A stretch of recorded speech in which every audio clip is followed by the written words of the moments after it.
Teacher burnout is real, and it can happen at the micro level where it's just been a rough couple of days, and it can happen at the macro level where you've been teaching for several years and you're just feeling like you're done. If you are constantly feeling like you're running on empty because of lesson planning, grading papers, and juggling everything, let me assure you that you are not alone. And I'm going to give you 6 tips today to help prevent teacher burnout.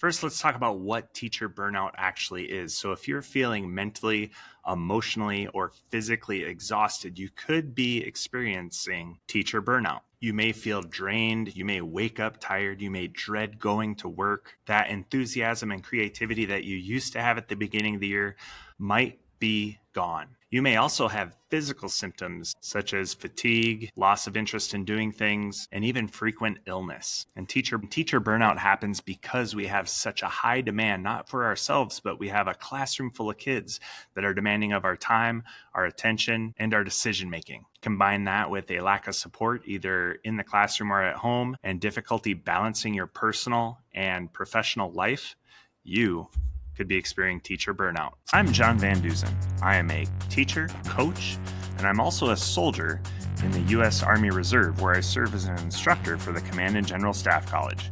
I want to thank you for stopping by your classroom coffee break. Setting boundaries, sleep and nutrition, having a support network, and hobbies are the 4 items we're going to talk about today for actual strategies to help you with teacher burnout. Let's talk about setting boundaries. All of us have one of these sitting in our pocket, but just because we can get those school emails on our phone doesn't mean we need to look at them as soon as they pop up. One way to set a boundary is to go into your email settings and turn off notifications so that you do not get pinged on your phone when those emails come in. You can go in and check the email if you need to because something important is happening, whether it's a snow day, professional development day, or something unique.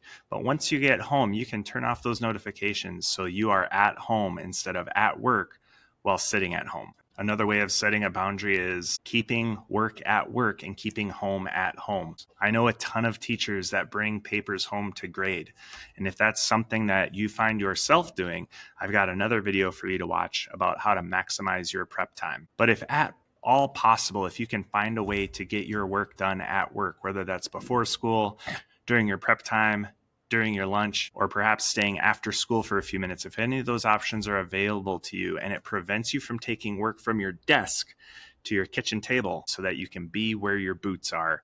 Another self-care tip is going to be getting enough sleep and proper nutrition. We have all been guilty of staying up too late watching the latest Netflix special or doom scrolling on our phone. But one of the best things you can do for your mental health is to get enough sleep. The second part of that equation is getting good nutrition, getting good food in your body, fueling yourself with good, clean food instead of greasy, fatty, fast food is always going to make you feel better. In the past, my wife and I have subscribed to food delivery services such as Green Chef or Purple Carrot.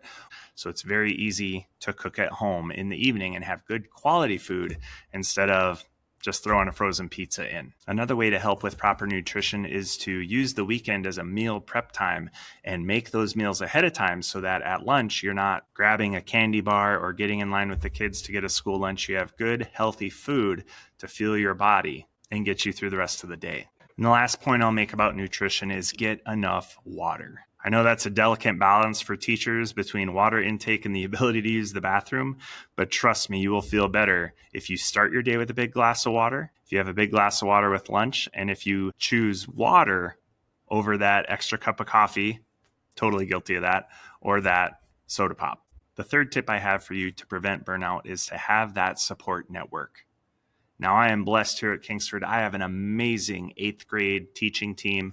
We have a great group message that goes around, and we are able to talk about issues we're having at school, talk about successes we're having at school, but also bring our personal life in and talk about great things that are happening with our families. I'm also going to make the argument that you need to have a support network outside of the school building. And maybe that's an exercise class you go to. Maybe that's a club that plays cards on Wednesday nights, something you do that's not with the same people you spend all day with.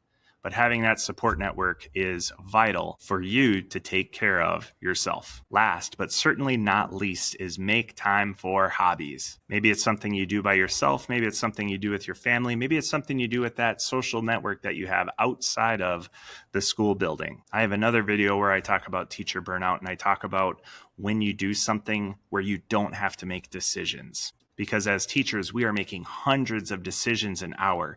So if we can go somewhere and do something fun that we enjoy where we don't have to make any decisions, that's an added bonus for our mental health. And just a tip to make sure that you are making time for your hobbies, put them on your calendar exactly like you would an IEP meeting or a staff meeting to make sure that it's scheduled and you have time blocked off for that fun hobby instead of getting caught up in something else and just throwing it by the wayside. Sometimes you need to put yourself first. So now that you've put those couple tips in place, how do you sustain it?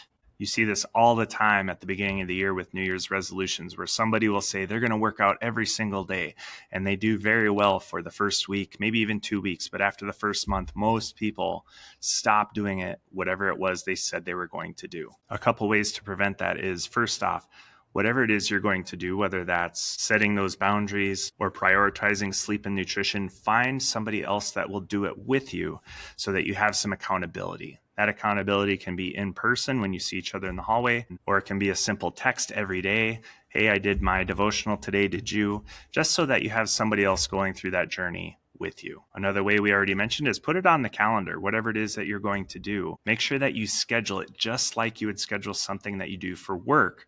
Make sure you schedule that time for yourself. And if you're still struggling to find that time, I would ask you to just keep track for one day how you spend your time and see where you can steal back some of that time for yourself, whether that's doom scrolling Instagram. Maybe you can use your commuting time to listen to a book on tape. I guess that's kind of old school, hey? Book on tape? They don't put them on tapes anymore. Actually, I don't even think they put them on CDs anymore. Well, most people listen to podcasts anyway. And lastly, I'd say take part in those SEL activities that you're doing with your students to help them with emotional regulation. You can do the same thing to help you with your emotional regulation. I want to go through a few myths that teachers have about themselves.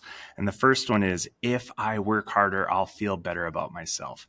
That is just flat out not true. Rest and recovery increase productivity. My favorite examples of this is a story of two lumberjacks. They both go into the woods at 7 each morning and they cut wood all day. However, one of the lumberjacks stays on the job site, eats his lunch, and then goes back to work, where the other lumberjack actually goes home, eats lunch, comes back to work. So the lumberjack that stays on the job site actually gets 30 more minutes of wood cutting a day, but the lumberjack that goes home always cuts more wood. The lumberjack that stays says, I don't get it. I barely take enough time to eat my sandwich and then I'm right back to working, yet you outwork me every day. And the lumberjack that goes home every day says, oh, well, when I go home, I actually take 15 minutes to sharpen my axe. That's just another way of saying you cannot pour from an empty cup. So make sure you're taking care of yourself. Otherwise, you're not going to be able to take care of your family or your students. That leads me into my last myth, which is self-care is selfish. Nothing could be further from the truth. If you're in this profession, you are giving of yourself all day, every day. And students have a way of just taking and taking and taking. With that in mind, if you're not giving to yourself, there's no possible way you can continue to give to your students. So these self-care tips of setting boundaries, getting enough sleep and the proper nutrition, having a support network inside and outside of the school building, and making time for hobbies, hopefully that'll help prevent you from having teacher burnout. If you check the comments down below, I have other videos on this topic. I want to say thank you for stopping by for your classroom coffee break.